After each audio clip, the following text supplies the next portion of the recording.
Moïse ne renie pas Dieu, mais il ne renie pas non plus son peuple, il est cohérent avec son sang, il est cohérent avec la voix de Dieu. Moïse n'est donc pas un chef autoritaire et despotique, au contraire.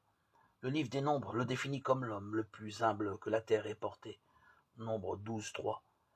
Malgré sa condition privilégiée, Moïse ne cesse pas d'appartenir à cette multitude, des pauvres en esprit qui vivent en faisant de la confiance en Dieu, le viatique de leur chemin. C'est un homme du peuple. Ainsi, la manière de prier la plus caractéristique de Moïse sera l'intercession.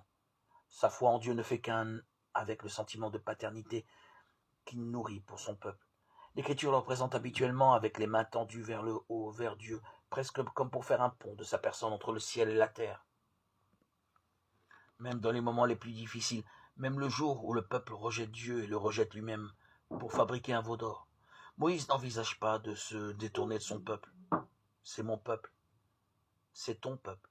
Il ne réunit pas Dieu ni le peuple. Il dit à Dieu, ce peuple a commis un grand péché. Ils se sont fait des dieux en or. Ah, si tu voulais enlever leur péché, ou alors, efface-moi de ton livre, celui que tu as écrit. Exode 32, 31, 33.